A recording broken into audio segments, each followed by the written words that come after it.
Steam is a dominant presence in PC gaming. Knowing how well games are performing on Steam basically tells you how well they're performing, full stop. And it turns out that's actually incredibly important. Steam Spy is a website full of stats telling you all kinds of things about how well games are doing on Valve's PC gaming platform. How many people are playing, what kind of reviews is a game getting, and all kinds of other useful info. The site launched in 2015 and had a pretty good reputation for accuracy, proving popular with gamers as well as, importantly, developers. It was started effectively as a side project for Epic Games' Director of Publishing Strategy, Sergey Galyonkin. It all works by gathering publicly available data from Steam user profiles and using that to estimate things like sales figures, peak player counts, and so on. Well, Valve brought all that to a screeching halt back in April when it made a simple but significant change to its privacy settings. Valve made it so that games owned by users on Steam were hidden by default rather than public as they had been previously. As Galyonkin explained at the time, Steam Spy relied on this information being visible by default and won't be able to operate effectively anymore. And this is basically just what games you've got. You can see what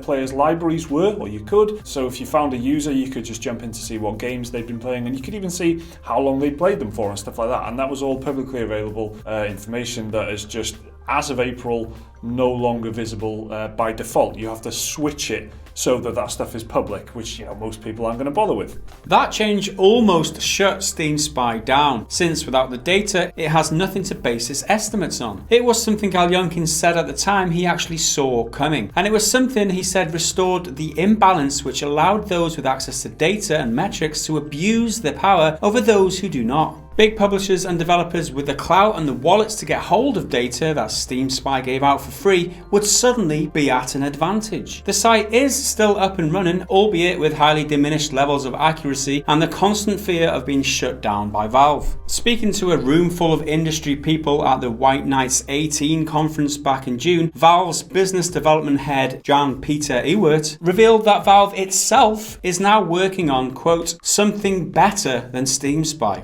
Ewert said the company is very much working on new tools and new ways to get data out of Steam. The aim is that this data will be, quote, more accurate and useful than what Steam Spy previously offered. Galyonkin thought a service like Steam Spy was crucial to level the playing field and give indie devs a fighting chance. He says that developers use Steam Spy to prove their ideas for a new game can succeed based on the numbers of other similar games. They might even look into what languages to add first, what markets they should target, and what games they should play to see what works and what doesn't. Another developer who thought along similar lines to Galyonkin is Lars Doucette, who has just ignited this issue with a lengthy Twitter thread. First in history, back in 2012, Doucette, before the days of Steam Spy, published data including sales stats for his own game, Defender's Quest, prompting a torrent of responses and thanks from other developers at the time. His data had helped them as a reference point when making pitches to get their own games funded, which, in Doucette's own words, made a material difference in many developers' lives. But Doucette was stopped in his tracks back then, again by Valve, who changed their terms of service for developers,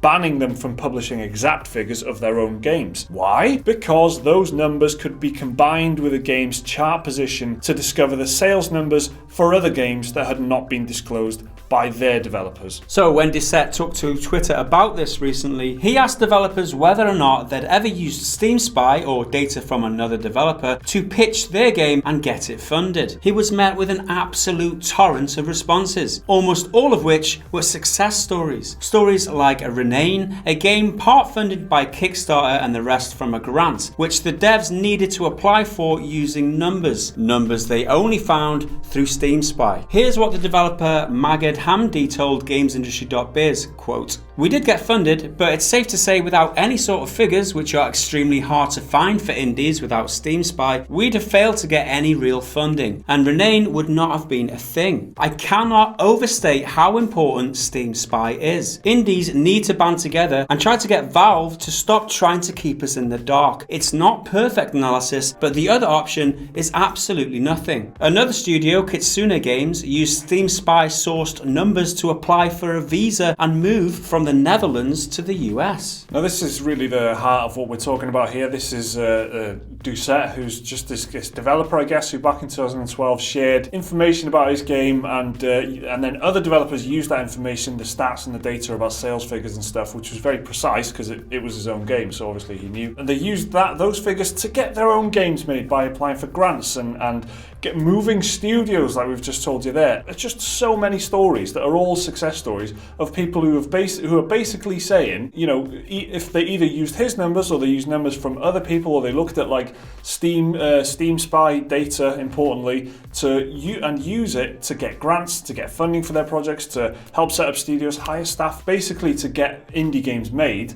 And then this guy's just kind of highlighted with that one Twitter thread, just by asking that one question on Twitter, just how important this is. And there's a big write-up on gamesindustry.biz as well, which is where we've just got some of them quotes from, if you want to read that, because there's tons of detail there as well that we've missed out on. Stories like these from Twitter could help convince Valve of the need for numbers, and that's something that both Lars Doucette and Sergey Galyonkin are hopeful will actually happen. Here's Galyonkin speaking to Games Industry again. Quote, "There are plenty of things in Steam Spy that could be improved with Valve's access to data. That's why I'm so excited about their solution. You could see if a person bought a game on Steam and if they're playing differently from the people that got the same game elsewhere. DLC stats would be useful as well as overall increased accuracy for all stats." Valve was very adamant about being unhappy with the previous levels of precision of Steam Spy, so I naturally hope their solution will provide way more accurate data. I guess this sheds light on the reasons why Steam wanted to kind of restrict Steam Spy numbers, if that's indeed what their motivation was for restricting the information on players' accounts. Because this guy's saying that Steam wanted data to be more accurate, and if that is the case, and that they're coming up with their own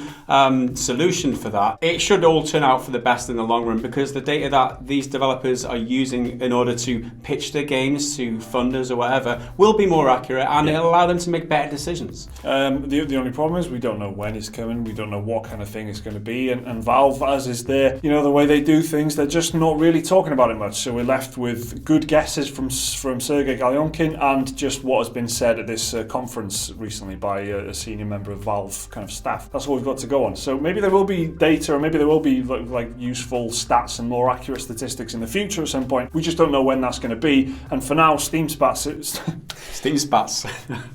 For now, Steam Stats is just not accurate, but people can still kind of use it. Steam Spy. But it's still kind of useful. It's still kind of a tool that they could use to look at like the bigger picture and see, you know, if you want a broad picture of what the VR market is like, for example, and you need to pull some data together there, you can still use it. It's just not anywhere near as good and accurate as it should and could be, and that it was, you know, before Valve started doing all this nonsense. So this is a really important story for indie games development. It is something that Valve should hopefully address in the future. Give us some good tools, some stats and some figures to look at, because until then we're left with basically nothing. Steam Spats. Do you think that Valve will deliver on what they're promising? Let us know down in the comments below. Like the video if you've enjoyed it, subscribe if you are new around here, check out more of our content on your screen there. Support us on Patreon using that link there. We'll see you again in the next video. Until then, bye for now.